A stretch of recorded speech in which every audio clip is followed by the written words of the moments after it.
Quédate ahí y piensa en lo que hiciste. Él cerró la puerta desde fuera.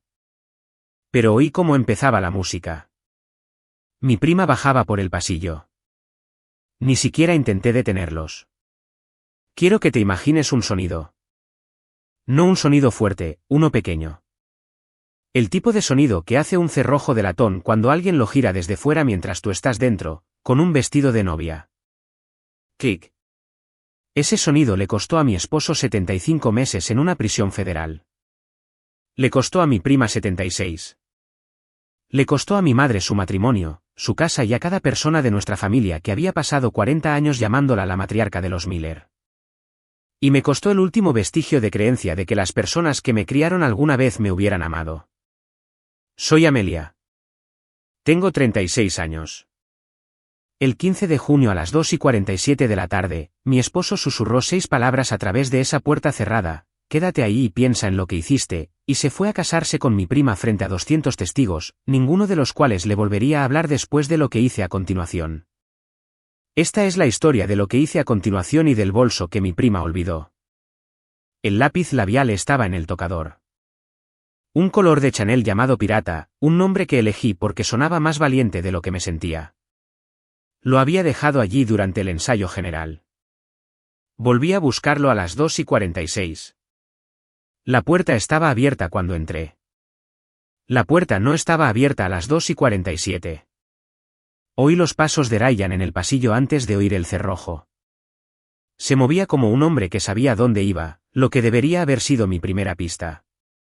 Los novios no caminan con tanta confianza 15 minutos antes de una ceremonia. Los novios se pasean. Clic. Me giré, intenté abrir la manilla, la volví a intentar, la intenté una tercera vez, como se hace cuando la realidad se niega a actualizarse. Ryan. Su voz me llegó a través de la madera, baja y uniforme. Quédate ahí. Y piensa en lo que hiciste. Luego sus pasos se alejaron. Me quedé en medio de esa pequeña habitación, de 3,6 por 4,2 metros, sin ventanas, una sola puerta, un tocador con una bombilla agrietada sobre el espejo, e hice algo de lo que más tarde me alegraría mucho. Busqué, no una salida, sino pruebas. En el respaldo de la silla, un bolso Kate Spade de color verde esmeralda. El de Chloe. Lo había llevado esa mañana. Lo dejó aquí. En el gancho junto a la puerta, el vestido de dama de honor de Chloe. Seda verde salvia. Sin usar. En la esquina del tocador, la llave maestra de la suite nupcial principal, la suite de la que había salido 3 minutos antes. Alguien había movido esa llave de una habitación a otra. Alguien había preparado este vestidor, el más pequeño, el sin ventanas, el más alejado del santuario, como un escenario. Mi teléfono marcaba 8% de batería, una barra de señal. Me senté en el suelo con mi vestido de satén y empecé a contar. 5 cosas aterrizaron a la vez. Vinieron en el orden en que una persona recuerda cuando se ha equivocado toda su vida. El velo. La semana pasada. David's Bridal en Asheville. Chloe sostenía mi velo de longitud catedral frente al espejo, riendo y diciendo: déjame que te lo guarde, Melly. Esos vestidores de iglesia nunca tienen ganchos decentes. Yo había dicho que sí. Por supuesto que había dicho que sí. Era familia. El acuerdo prenupcial. Hace 3 meses. Mamá en mi mesa de la cocina con 2 copas de pino grigio. Cariño, solo fírmalo. El abogado de Ryan lo redactó. Es solo una formalidad. Nunca leí más allá de la página 2. ¿La doctora? Kim. 8 meses de citas los martes porque mamá había dicho que estaba llevando demasiada tensión a la boda. Nunca pregunté qué escribió Kim en mi historial. La cuenta conjunta. Febrero. Ryan sugiriendo que consolidáramos los ahorros. Solo para la logística de la luna de miel. Había firmado un poder notarial con un café. B. Abril. Mi hermana en la puerta de mi casa con su portátil. Yo cerrando el portátil. Yo diciendo: estás celosa. Me agaché allí en el suelo con $7.000 de satén, y comprendí por primera vez en 36 años que mi hermana nunca en su vida había estado celosa de mí. Ella había sido la única persona que observaba. Una mujer normal habría golpeado la puerta. Una mujer normal habría gritado. Resulta que yo ya no soy una mujer normal. Porque aquí está la cosa de gritar a través de una puerta cerrada en una boda, 200 personas te escucharán. 200 personas a quienes Chloe había dicho en el brunch y mi madre en voz baja en el club de bridge durante 6 meses que la pobre Amelia ha estado tan inestable últimamente, estamos preocupados por si logra pasar la ceremonia. Si gritaba, les daba el guión. Así que no grité. Abrí la cámara de mi teléfono. Pulsé grabar. Apoyé el teléfono en el borde del tocador, inclinado hacia la rendija de medio centímetro debajo de la puerta, y esperé hasta que comenzó la música procesional. Luego narré suave como un aliento al micrófono. Esta es Amelia Miller. Son las 3:04 de la tarde del 15 de junio. Estoy encerrada en el vestidor nupcial secundario de la Catedral de San Andrés. Mi esposo, Ryan Blake, cerró la puerta desde fuera a las 2:47. No estoy teniendo un ataque de pánico. No me estoy disociando. Estoy sentada en el suelo y grabando esto porque sé lo que dirán. Guardé el archivo. Abrí mis mensajes de texto. No llamé a mi padre. Una llamada sonaría fuerte en un santuario silencioso. Una llamada los alertaría. Escribí, papá, vestidor lateral. Ryan me encerró. Trae a Beth. No le digas a mamá. Usa el pasillo trasero. La burbuja decía entregado. Luego leído. Luego, 3 segundos después, una palabra, voy. Le envié un mensaje de texto a mi hermana a continuación, carpeta. Esta noche. No se lo digas a nadie. B. Ed respondió antes de que terminara de pensar cómo redactar el segundo mensaje. Copiado a 3 nubes desde abril. Llevo 8 meses esperándote. Bajé el teléfono. Pin 4%. A través de la pared, el órgano empezó a tocar el canon en re, la pieza que había elegido a los 16 años, la pieza que en este preciso momento estaba acompañando a mi prima por el pasillo. Había pasado 36 años siendo obediente. Resulta que la obediencia es un tipo de entrenamiento, y yo, sentada en el suelo de un vestidor con un vestido que había pagado yo misma, acababa de salir de la escuela. Pasos en el pasillo trasero a las 3:11. No zapatos de iglesia. Botas de trabajo. Mi padre. No llamó. Dio 2 pasos hacia atrás y clavó el talón en la puerta junto a la placa del cerrojo. El marco tembló. La volvió a patear. El cerrojo se desprendió del pestillo con un sonido como un hueso roto. La puerta se abrió. Frank Miller. 68 años, carpintero jubilado. El hombre que no había levantado la voz en nuestra casa en 40 años se paró entre los restos del marco de la puerta y me miró de arriba abajo como solía mirar la madera en busca de deformidades. Me apretó el hombro 3 veces. Nuestro código desde que tenía 4 años.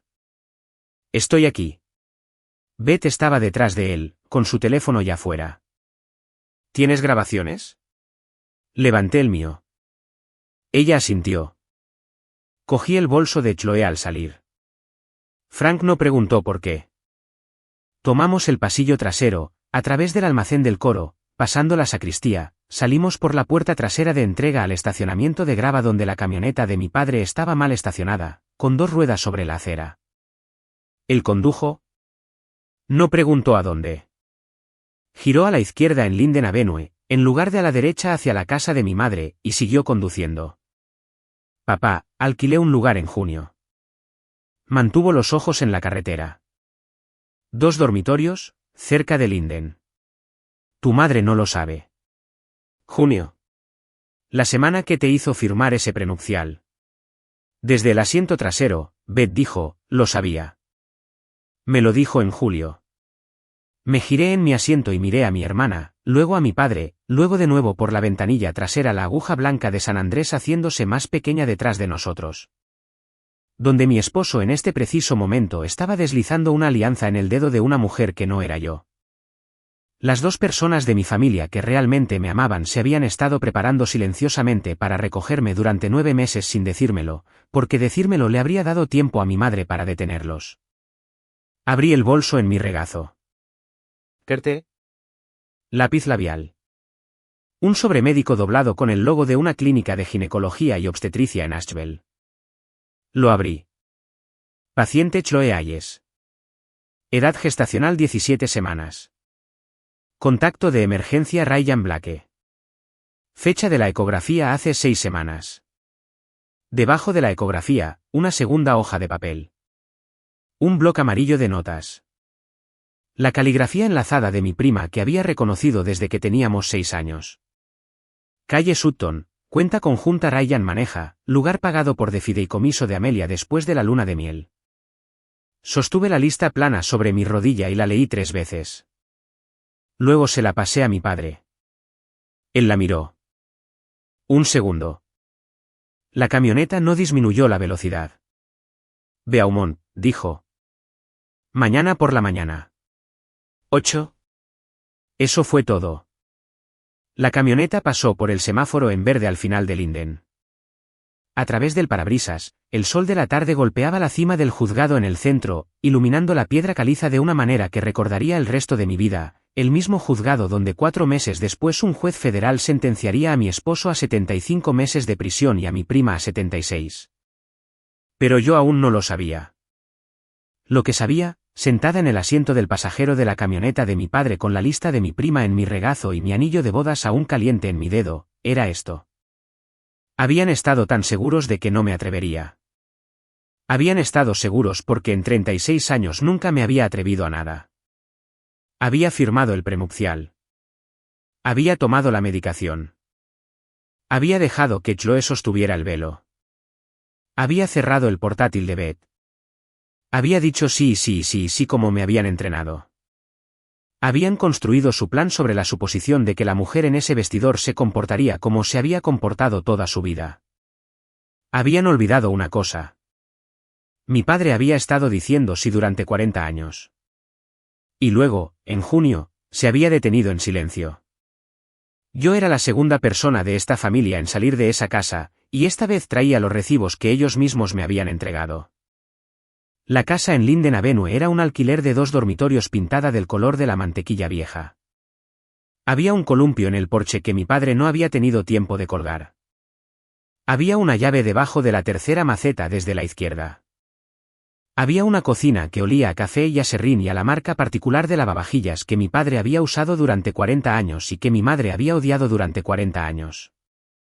Entré en esa cocina a las 4:12 de la tarde, todavía con mi vestido de novia, y me detuve en el umbral porque mi padre tenía una mesa plegable contra la pared del fondo, y sobre la mesa había 3 carpetas de acordeón, gruesas y desgastadas en las esquinas. Cada una etiquetada con su pulcra letra de carpintero, Diane, Ryan, Chloe. La carpeta etiquetada Chloe era la más gruesa. Beth colocó su portátil en la encimera y lo enchufó. Mi padre pasó junto a mí hacia la estufa y puso la tetera. Nadie habló. Creo que esperaban a ver qué haría yo, como se espera a ver qué dirección tomará un ciervo al huir. Lo que hice fue sacar unas tijeras de cocina del cajón junto al fregadero, el mismo cajón donde mi padre había guardado sus tijeras desde 1987, y empecé a cortar el vestido de mi cuerpo en tiras largas y uniformes. No porque estuviera enojada, sino porque el vestido era una prueba, y las pruebas deben conservarse de una manera particular, y $7,000 de satén en una bolsa de basura negra son más fáciles de registrar que $7,000 de satén en un cuerpo. Beth sostuvo la bolsa abierta. Mi padre miró al techo. Cuando me quedé en mi combinación, me puse unos de sus viejos vaqueros de la secadora y una camisa de franela que olía a virutas de cedro, y me senté en la mesa plegable y dije, muéstrame. Mi padre deslizó la carpeta marcada a Ryan. Había estado coleccionando desde septiembre. Extractos bancarios. Había fotocopiado de la cuenta conjunta que compartía con Ryan. Retiros de Ryan. Transferencias de Ryan. La erosión lenta y constante de Ryan de los $30,000 que mi abuelo me había dejado, todo documentado con las anotaciones a lápiz de mi padre en los márgenes. Sospechoso. Sospechoso. Asheville Diamond CO. 4 de junio, ¿por qué, papá? ¿Cómo conseguiste estos extractos? Me añadiste como beneficiaria de esa cuenta en 2019, dijo. Cuando casi te mudas a Atlanta, te olvidaste de quitarme. Yo lo había olvidado. Él no. Beth giró su portátil hacia mí. La carpeta que había estado construyendo desde abril se llamaba con el tipo de humor seco que yo había pasado 36 años sin apreciar en mi hermana, seguro de boda. Contenía 847 archivos. Hizo clic en el primero. Capturas de pantalla de mensajes de texto entre Ryan y Chloe, fechados de febrero a mayo. Después de la boda, solo déjala firmar el prenupcial primero. Nunca lo leerá. ¿Has hablado con D sobre los anillos? D dice que ella se encarga. De por Diane. Beth los fue pasando lentamente, como un médico explica una radiografía a un paciente. Recibos de Airbnb en Atlanta, 14 noches en 8 meses.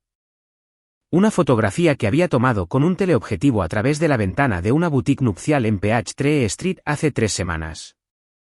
Chloe con un vestido a medida que yo sabía, porque había pagado la mitad de mi propia boda, que costaba $12,000. Un correo electrónico que Beth había sacado del portátil abierto de mamá en mayo, enviado a la coordinadora del lugar en St. Andrews. Solo hipotéticamente, si un nombre necesitara ser cambiado en el programa impreso en el último minuto, ¿cómo sería el proceso? Leí el correo electrónico 2 veces. La tetera empezó a silbar. Nadie se movió. Ryan me hizo parecer inestable a propósito, dije. Las palabras salieron planas, casi aburridas. Y noté eso en el archivo. La doctora Kim, la medicación, todo.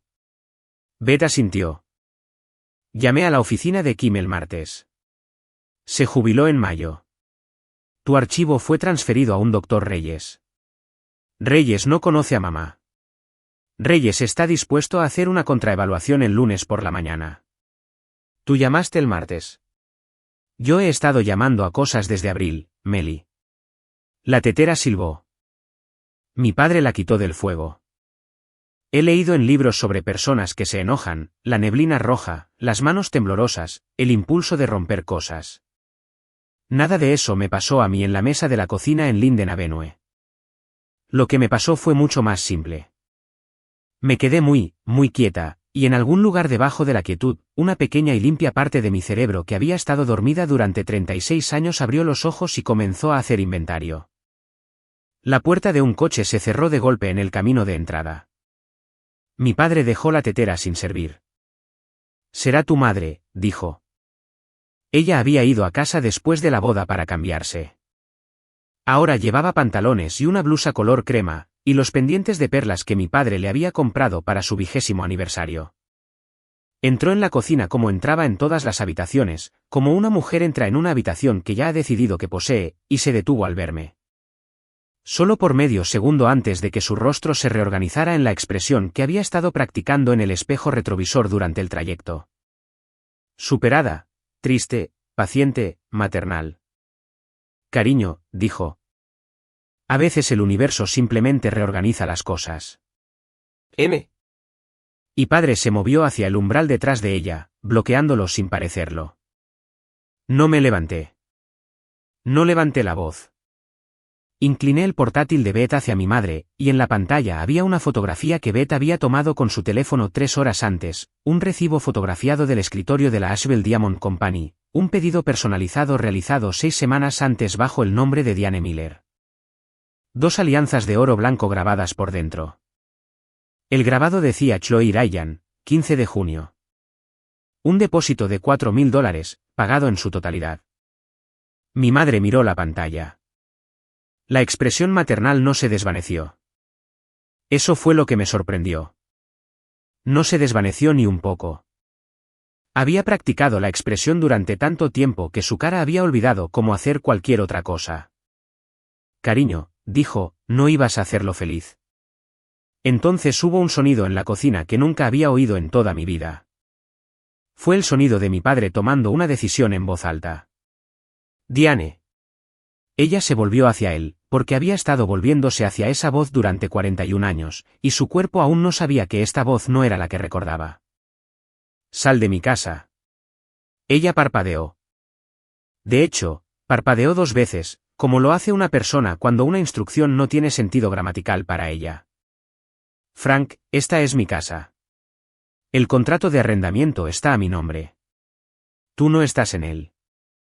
Los papeles del divorcio están en la oficina de Harold Beaumont.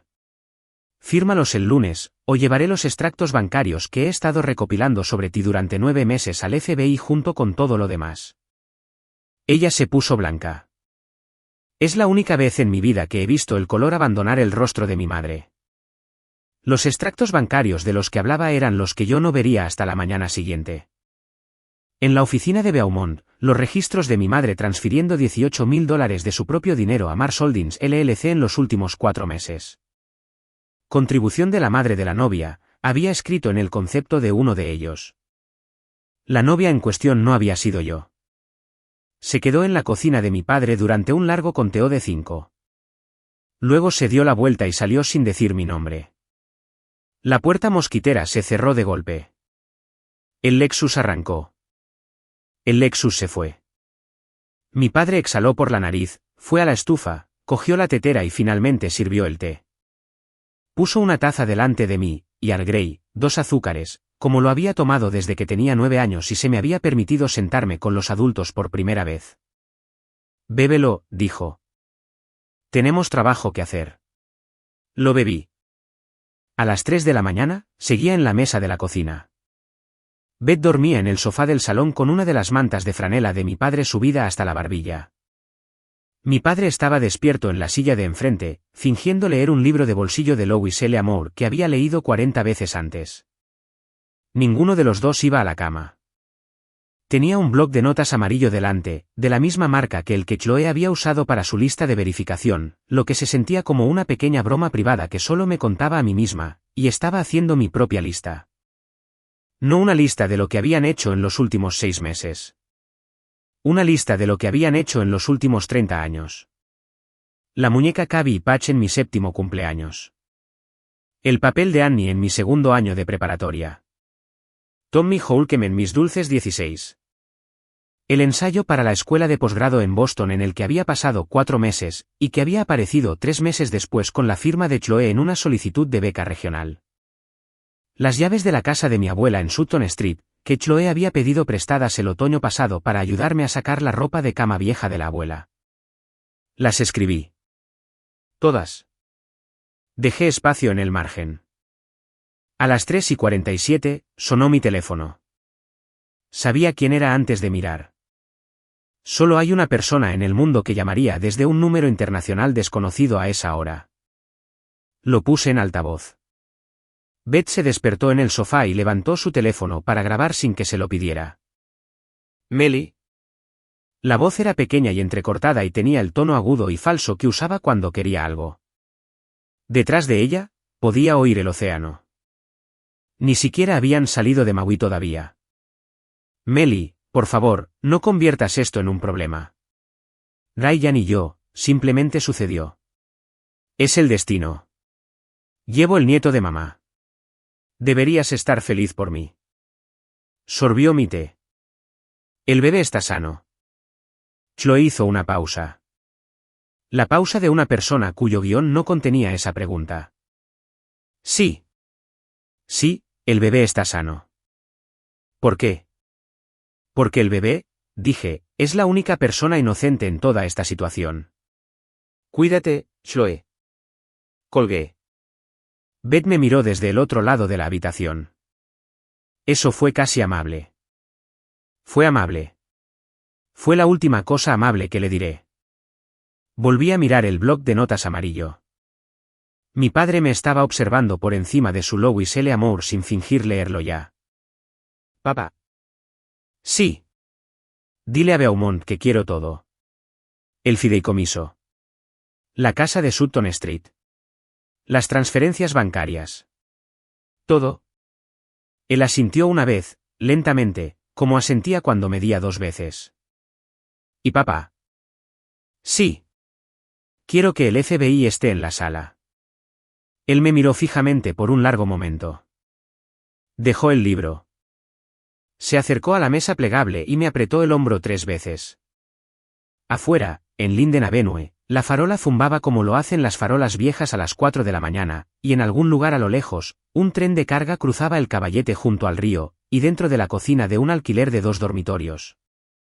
La casa que mi madre no sabía que existía hasta hace 6 horas, la mujer que había sido durante 36 años estaba empacando sus cosas para irse para siempre. No volvería, y la mujer que tomaba su lugar ya estaba en la mesa bebiendo Earl Grey con 2 azúcares, haciendo una lista. La oficina de Harold Beaumont no había sido redecorada desde 1987. La alfombra era del color de un té débil. Las paredes tenían certificados enmarcados de la Asociación de Abogados de Carolina del Norte, y una única fotografía en blanco y negro de Harold de pie junto a mi abuelo en un campamento de pesca en 1979, ambos hombres sosteniendo un hilo de truchas y sonriendo como niños. Harold tenía 78 años. Aún llegaba a las 7 los sábados por la mañana. Estuvimos allí a las 8. Mi padre, Beth y yo con la misma camisa de franela que había pedido prestada la noche anterior porque no tenía nada más que ponerme y porque estaba empezando a entender que la mujer que había poseído un armario lleno de suaves cardigans de colores pastel no volvería a reclamarlos. Harold no ofreció café. Harold no ofreció condolencias. Harold abrió una carpeta de manila en el secante de cuero frente a él y deslizó 3 documentos por el escritorio en el orden en que quería que los leyéramos. El primer documento era una impresión de registros de transferencias bancarias. Ryan había movido $340,000 de nuestra cuenta conjunta en 17 transferencias separadas durante un periodo de 14 días en mayo. Cada transferencia por debajo del umbral de informe federal de $10,000. Cada transferencia programada para la mitad de la noche. Cada transferencia autenticada con un código de doble factor enviado a mi teléfono, el teléfono que había estado en mi mesita de noche mientras dormía junto al hombre que escribía los códigos en su portátil abajo. El destino era una LLC de Delaware llamada Mars Holdings. El único miembro de Mars Holdings era Chloe Hayes. Leí el documento 2 veces. No sentí nada. Había dejado de sentir cosas aproximadamente a las 3 de la mañana de la noche anterior. Y estaba empezando a parecer un arreglo permanente y útil. ¿Cuál es el cargo? Fraude electrónico, 18 USC 1843, y robo de identidad agravado 1028A. El robo de identidad conlleva 24 meses consecutivos obligatorios. No puede reducir la pena. Federal. Federal. El segundo documento era un informe forense de escritura. Harold lo había compilado de la noche a la mañana con un colega de SBI, pidiendo un favor personal más antiguo que yo. Comparaba 3 firmas que pretendían ser mías en un documento de transferencia de bienes inmuebles presentado ante el registro de escrituras del condado de Buncombe hace 9 días con una muestra de mi firma real tomada del prenupcial.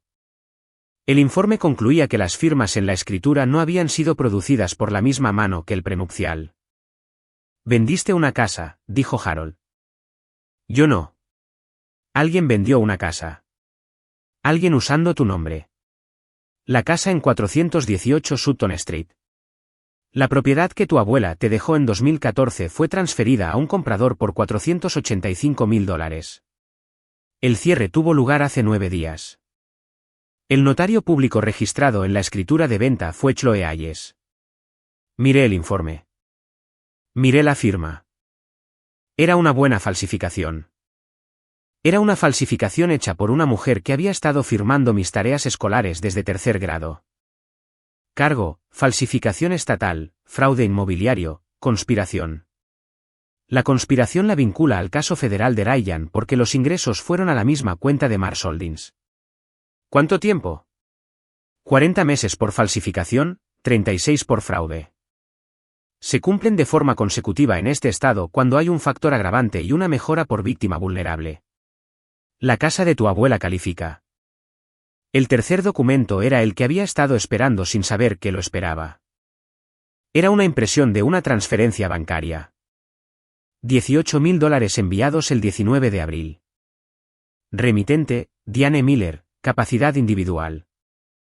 Receptor: Mars Holdings LLC. Concepto: contribución de la madre de la novia. Tu madre, dijo Harold, tiene un problema. Sí. Ella no es la principal en ninguno de los fraudes. Pero es lo que llamamos una coconspiradora con conocimiento. La Fiscalía de Estados Unidos le ofrecerá un trato a cambio de testificar contra Ryan y Chloe. Ella aceptará el trato. No pasará tiempo en prisión federal. Pasará otro tipo de tiempo que no implica una sentencia. Dobló las manos. ¿Quieres que pase tiempo en prisión federal? Lo pensé el tiempo de una respiración. No. ¿Por qué no? Porque el tiempo federal termina. Quiero el otro tipo. Harold miró a mi padre. Mi padre miró a Harold. Algo pasó entre ellos que no capté, y luego Harold asintió una vez, como había sentido a mi abuelo en esa fotografía 46 años antes, y cogió su bolígrafo. Firma aquí, dijo. Y aquí, y aquí. Y luego iremos a la oficina del FBI en Charlotte a mediodía. Firmé. El viaje a la casa de Sutton Street duró 14 minutos. Fui sola. Mi padre se había ofrecido a venir conmigo, y Beth se había ofrecido a venir conmigo, y les había dicho a ambos que no porque la mujer que se acercaba a esa casa necesitaba hacerlo sin que nadie le diera la mano. Las cerraduras habían sido cambiadas. Había un cartel de "Se vende" en el jardín delantero. Clavado en el mismo cornejo que mi abuela había plantado en 1962. El cornejo estaba en plena floración. El cartel era verde Coldwell Banker.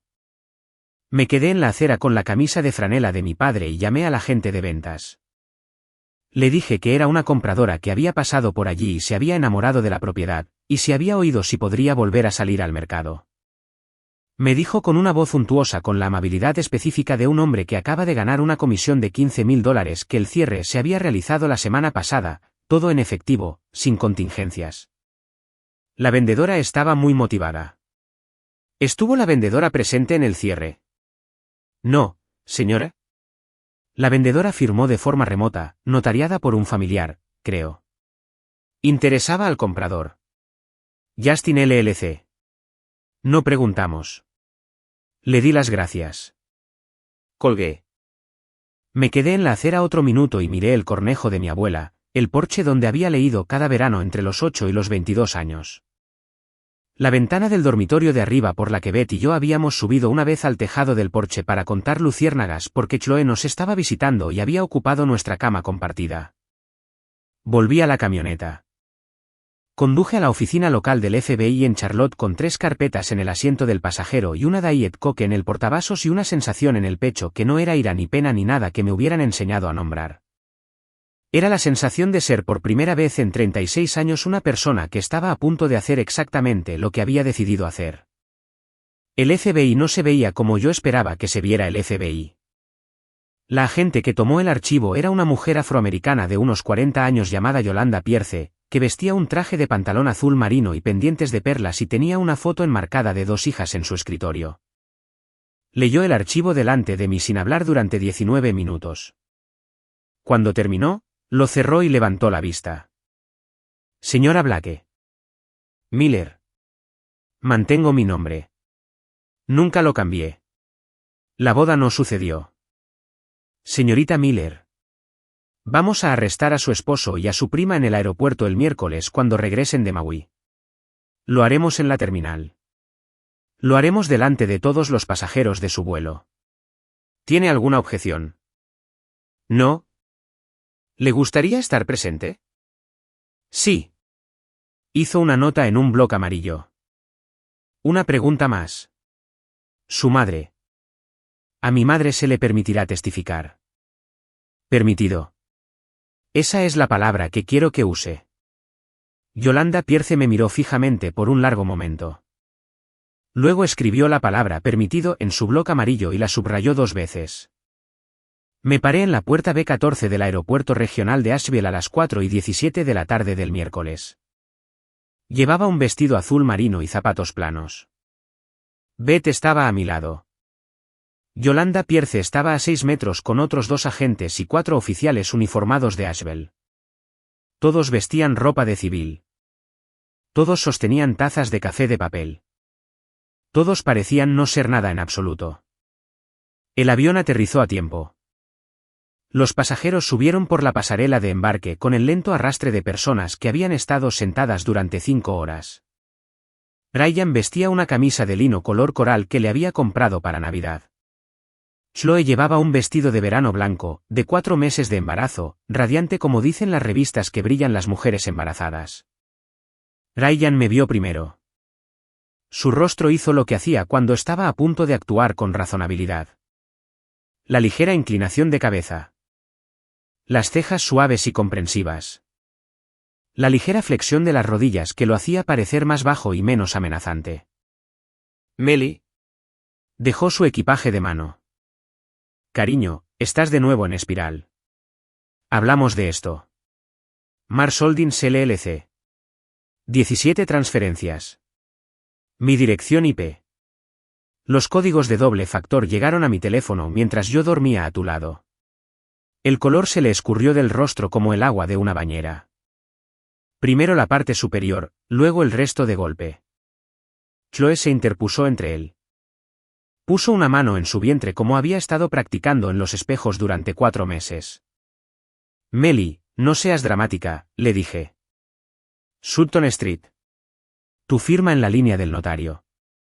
El informe forense llegó esta mañana. Abrió la boca. Yolanda Pierce se interpuso entre nosotros con la placa ya fuera. Ryan Blake, queda usted arrestado por fraude electrónico y robo de identidad agravado. Tiene derecho a guardar silencio. Salieron las esposas. Ryan no dijo nada. Siguió mirándome con la expresión exacta de un hombre que acaba de darse cuenta de que la mujer con la que se casó había sido una mujer diferente todo el tiempo y que había perdido un juego que no sabía que estaba jugando. El oficial de Asheville junto a Pierce se acercó a Chloe. Chloe Hayes, queda usted arrestada por falsificación, fraude inmobiliario y conspiración. La cara de Chloe se arrugó como se había arrugado cuando teníamos 6 años y le habían dicho que no podía tener mi muñeca Cabby Patch. Sus manos se quedaron en su vientre. Estoy embarazada. No pueden. Estoy embarazada. Señora, las esposas irán por delante. Un adolescente con un iPhone había comenzado a filmar desde 3,5 metros de distancia. Luego un hombre con una gorra de los Carolina Panthers. Luego una mujer con un cochecito. En 90 segundos, el arresto tenía 8 cámaras desde 8 ángulos diferentes, y en algún lugar en una granja de servidores en Virginia, mi esposo y mi prima comenzaban su segunda vida, la pública, la que nunca escaparían. Chloe giró la cabeza mientras la oficial la llevaba hacia el pasillo. Melly. Melly, por favor. El bebé. Me acerqué a ella. Me detuve a 1 metro de distancia. Dejé que viera mi cara correctamente por primera vez en 38 años. El bebé será cuidado, Chloe. Tú no. Me di la vuelta y volví con Beth.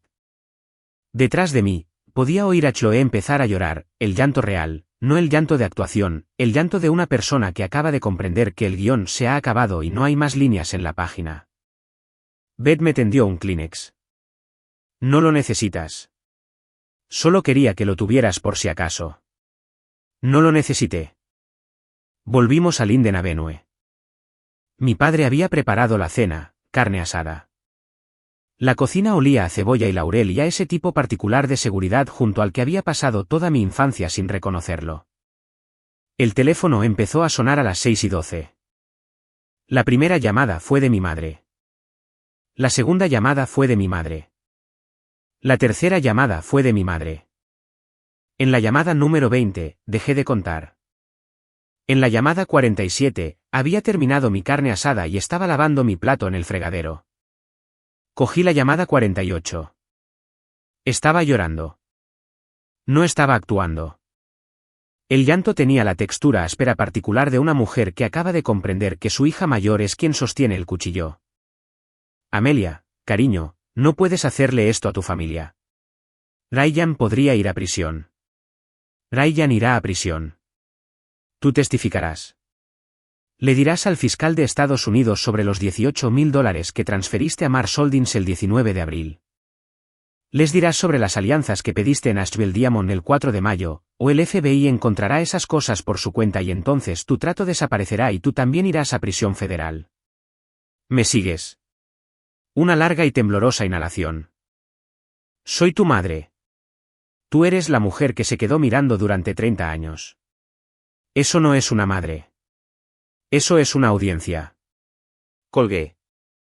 Bloqueé su número. Sequé mi plato y lo volví a poner en el armario de mi padre donde pertenecía. Beth entró en la cocina con su portátil abierto. Había un correo electrónico de Harold Beaumont con la marca de tiempo de hace 6 minutos. Amelia, el análisis de escritura en la escritura regresó concluyente. Falsificación confirmada. La Fiscalía del Condado de Buncombe quiere agregar un cargo federal de fraude postal al expediente de Chloe. La escritura fue enviada por USPS a la compañía de títulos. Combinado con la conspiración de Mars Holdings, estamos hablando de más de 70 meses. Lo leí. Cerré el portátil. Había pasado 36 años creyendo que lo peor del mundo era enfadar a mi madre. Resultó que lo peor del mundo era algo completamente diferente y había estado viviendo dentro de ello todo el tiempo y acababa de salir. Fuera de la ventana de la cocina de mi padre, el sol se ponía sobre las Blue Ridge en largas barras horizontales de naranja y rosa. Mi padre estaba en su silla en el porche trasero leyendo el mismo Lois L. Amour sin fingir ya. Beth estaba a su lado comiendo una segunda porción de carne asada directamente de la olla holandesa con un tenedor. Salí y me senté en el escalón del porche a los pies de mi padre como solía hacer cuando tenía 8 años y él se agachó y me apretó el hombro 3 veces sin levantar la vista de su libro. El culmen de la venganza, había aprendido ese día, no era hacerlos sufrir. El culmen de la venganza era hacerlos irrelevantes y al atardecer del miércoles, 22 de junio, 216 horas después de que un cerrojo de latón se hubiera cerrado detrás de mí en un vestidor de iglesia, mi esposo, mi prima y mi madre se habían convertido en las 3 personas más irrelevantes de mi vida. El Tribunal Federal de Asheville es un edificio Art Deco de 4 pisos en Otis Street con puertas de bronce que pesan 600 libras cada una. Aprendí el peso de esas puertas la mañana del 14 de octubre, 4 meses y un día después de que un cerrojo de latón se hubiera cerrado detrás de mí, porque abrí una de ellas yo sola y la crucé sin ayuda.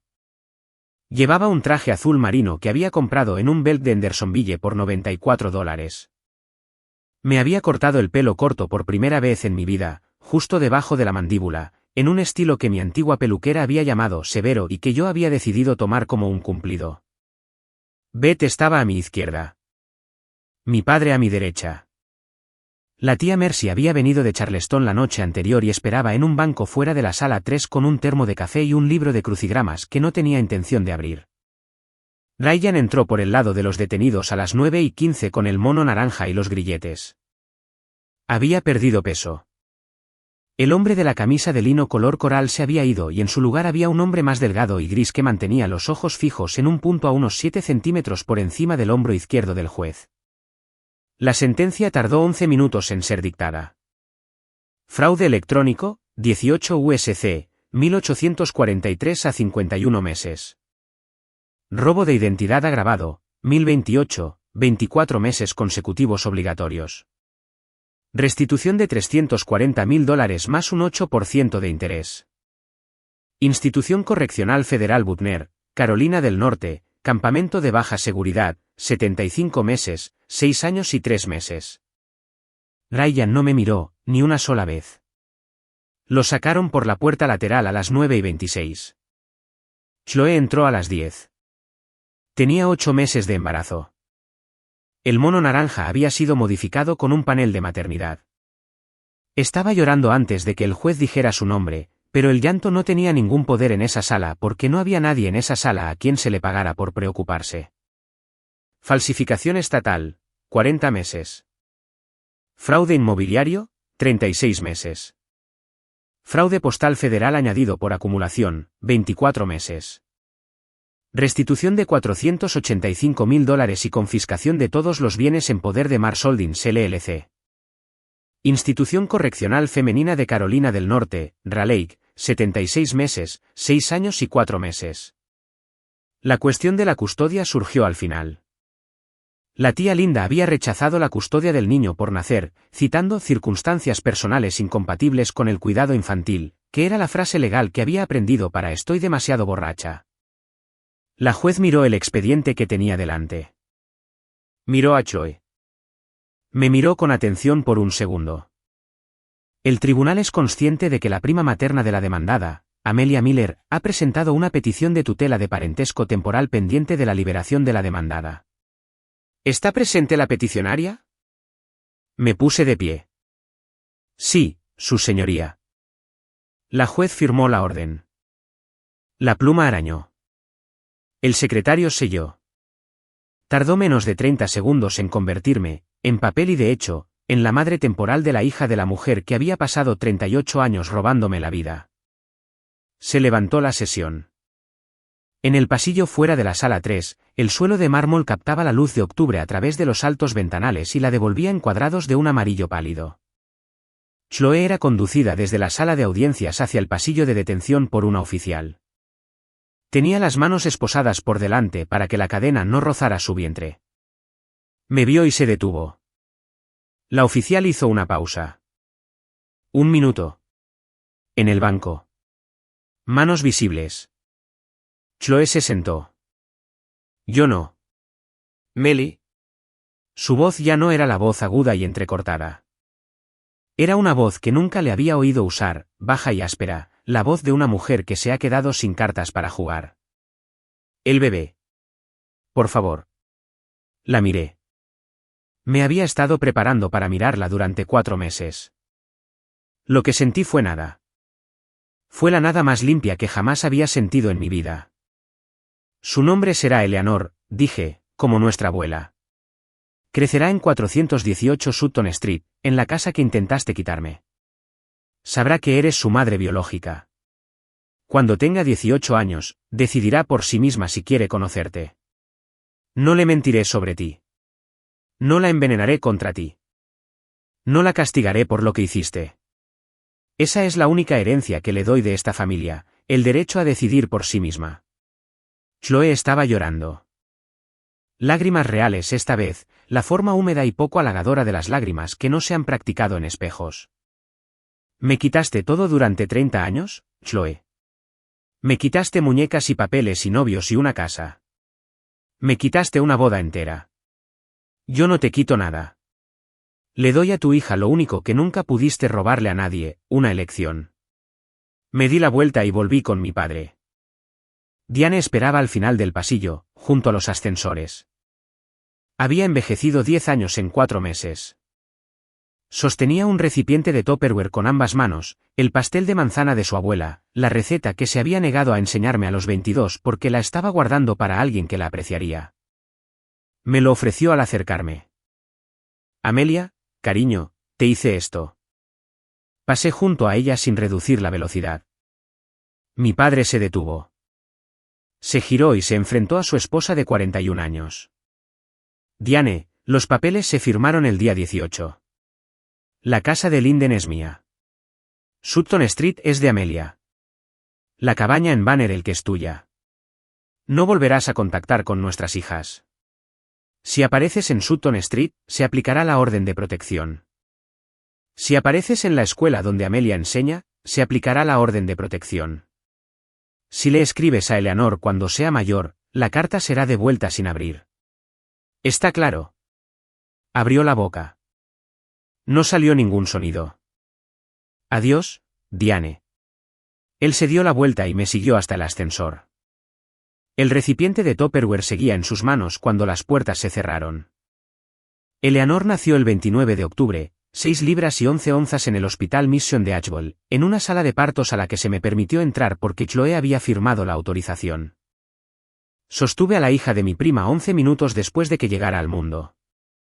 Tenía la cabeza llena de cabello negro y una expresión de leve ofensa por la iluminación y un agarre en mi dedo meñique que sugería que a la larga sería una persona con opiniones. La llevé a casa a Sutton Street. Las cerraduras habían sido cambiadas de nuevo. Es mayo ahora. Han pasado 18 meses desde que el cerrojo de latón se cerró detrás de mí en un vestidor de iglesia. Eleanor camina. Tiene 8 dientes y un vocabulario de 43 palabras y la costumbre de ponerme las manos en la cara cuando quiere que la mire. El cornejo del jardín delantero florece por segunda vez desde que regresé a él. La gente me pregunta qué les pasó. Te lo voy a contar porque la pregunta merece una respuesta y porque hay una satisfacción particular al decir estas cosas en voz alta que creo que te has ganado al quedarte conmigo a través de esta historia. Ryan Blake cumple su mes 14 en FC y Butner. Trabaja en la lavandería de la prisión por 23 centavos la hora. Ha presentado 2 apelaciones. Ambas han sido denegadas. Su firma de consultoría ambiental en Asheville, la que había pasado 10 años construyendo, se disolvió en 90 días después de su arresto porque sus 3 clientes más grandes, una planta farmacéutica, una autoridad de agua del condado y un contratista federal, cancelaron todos sus contratos la semana en que se presentó la acusación. Su licencia profesional fue revocada permanentemente por la Junta de Carolina del Norte el pasado agosto. El Audi de $40,000 que yo había cofirmado para él en 2022 fue incautado por los alguaciles de EU y vendido en subasta por $14,000.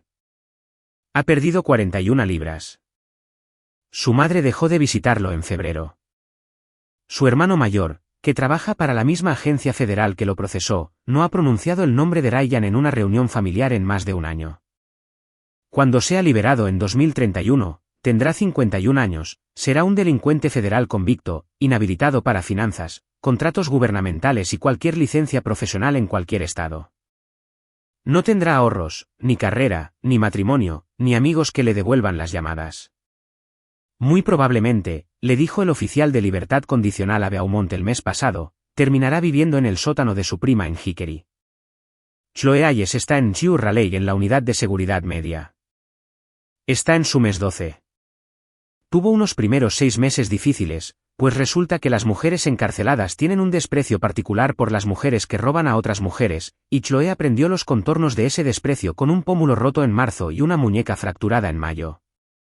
No ha vuelto a ser bonita como antes. Su pelo se ha encanecido en las sienes. No ha sostenido a su hija desde el día en que firmó la autorización de parentesco en el hospital. Su madre, Linda, murió en febrero de insuficiencia hepática en una caravana cerca de Hendersonville. A Chloe no se le concedió permiso para asistir al funeral. Me ha escrito 11 cartas desde prisión. No he abierto ninguna. He guardado las 11 en un sobre de Manila sellado dentro de una caja de seguridad en el First Citizens Bank, y el sobre está etiquetado con mi letra para Eleanor a los 18 si pregunta. Cuando Chloe sea liberada en 2032, tendrá 45 años, será una falsificadora convicta inhabilitada para cualquier puesto de confianza financiera, sin relación con su hija y sin familia dispuesta a acogerla. La información más reciente de Beaumont es que está estudiando para obtener un certificado de cosmetología que no podrá usar en 21 estados debido a su condena. Diane Miller vive sola en la cabaña de Banner Elk. No fue a prisión federal. La Fiscalía de EU aceptó su acuerdo de cooperación, y fue sentenciada en un tribunal estatal a 36 meses de libertad condicional supervisada, 2.000 horas de servicio comunitario y la restitución total de los $18,000 que había transferido a Mars Holdings. Terminó el servicio comunitario en marzo. Recoge basura a lo largo de la autopista 105 cada 2 sábados con un chaleco naranja, algo que no organicé ni pedí, y por lo que he pasado en 3 ocasiones diferentes sin reducir la velocidad. La familia Miller, el clan tabacalero y textil de 4 generaciones que ella había gobernado por la fuerza de su personalidad durante 30 años, convocó una reunión privada en Charleston el fin de semana después de la sentencia. La tía Mercy la presidió.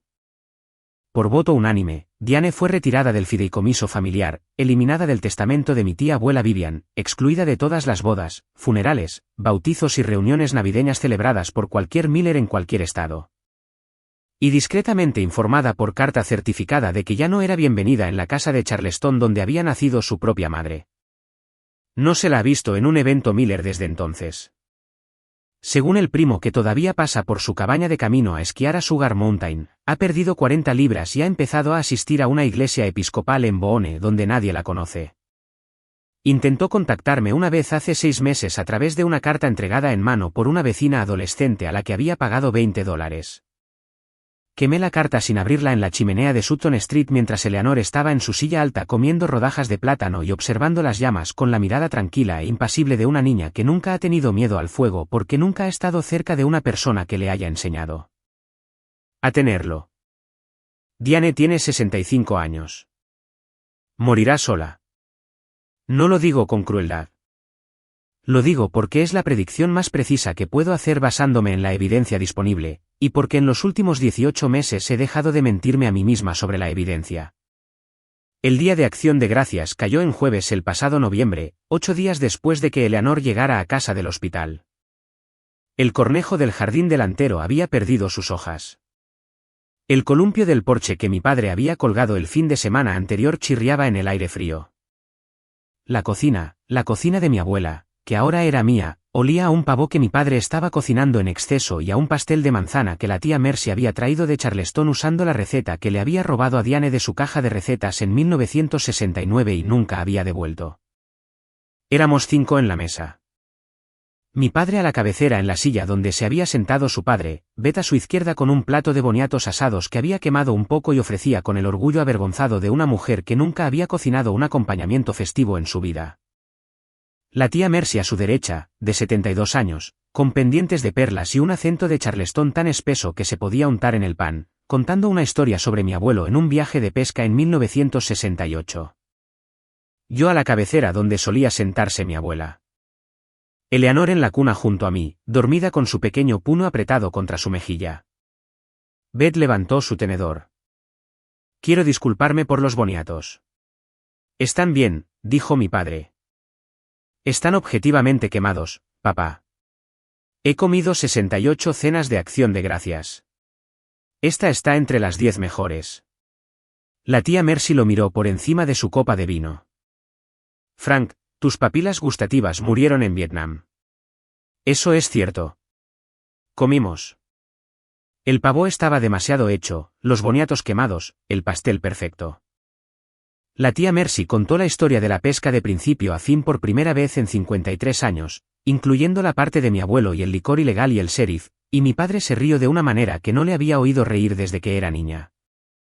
Eleanor se despertó en la segunda porción de pastel. La saqué de la cuna y la sostuve contra mi hombro, y ella se acomodó con el pequeño gruñido de un bebé que ha decidido que este hombro servirá. Me puse de pie. No había planeado dar un discurso. No, por regla general, doy discursos. Pero tenía un vaso de agua en la mano y un bebé en mi hombro, y 4 personas en la mesa que entre ellos habían roto un silencio de 40 años para venir y sentarse conmigo. Quiero daros las gracias por estar aquí. Quiero daros las gracias por estar aquí incluso cuando no os buscaba, especialmente entonces. Mi padre se acercó y me apretó el hombro 3 veces. Eso fue todo. La luz se ponía rosada sobre la cresta occidental de las montañas Blurry fuera de la ventana del comedor. El fuego en el salón crepitaba como lo hacen las chimeneas viejas. En algún lugar del valle, las campanas de la Catedral de San Andrés sonaban la hora de las 5, las mismas campanas que habían sonado a las 3 de la tarde del 15 de junio, mientras un cerrojo de latón se cerraba detrás de mí, y las campanas ya no me sonaban igual. Sonaban a campanas, solo campanas. Eleanor respiró contra mi clavícula. Volví a sentarme. Hay algo que he aprendido en los meses entre entonces y ahora que quiero dejarte. No es una moral. No tengo la autoridad para moralizar. Es solo una cosa. La familia no es la gente que comparte tu apellido. La familia no es la gente que apareció en tu baby shower, en tu graduación y en tu boda. La familia no es la gente cuyo silencio confundiste durante 36 años con amor. La familia es quien aparece cuando la puerta se cierra. La familia es quien derriba la puerta. La familia es quien te lleva a casa en una camioneta sin preguntar a dónde quieres ir porque ya lo saben. Me encerraron en una habitación para quitarme la vida. Lo que no entendieron, lo que no estoy segura de que entiendan ni siquiera ahora, sentados en sus instituciones separadas, con sus uniformes separados, comiendo sus comidas separadas en sus cabañas en Banner Elk donde el teléfono no suena. Es que cuando encierras a una persona dentro de una habitación, también te encierras fuera de la suya para siempre. Tengo 36 años. Vivo en la casa de mi abuela. Estoy criando a una niña que no es mía, y que, cuando sea lo suficientemente mayor, sabrá exactamente de dónde vino y exactamente quién eligió quedarse. La puerta está abierta. Y seguirá abierta. Entra. Si todavía me estás escuchando a esta hora, y sospecho que sí, porque mujeres como nosotras no apagan una historia hasta que sabemos que la mujer en ella aterrizó en algún lugar seguro. Entonces quiero decirte una cosa más antes de irme. No como Amelia Miller, sino como la mujer sentada en la mesa de tu cocina, la que le habrías hecho café si hubiera llamado a tu puerta hace 18 meses, sangrando de un lugar que no podías ver. Esto es lo que quiero que sepas. Las personas que más te hieren casi nunca serán extraños. Serán las personas cuyas fotografías están en tu repisa.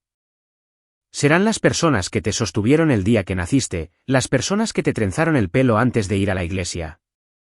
Las personas que te enseñaron la palabra familia y luego pasaron los siguientes 40 años reescribiendo silenciosamente esa palabra para que significara la persona que se calla para que yo no tenga que sentir mis propias decisiones.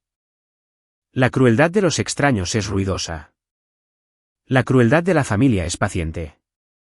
Se construye en el papel de tu casa tan lentamente que cuando te das cuenta, has pasado toda una vida llamándola hogar.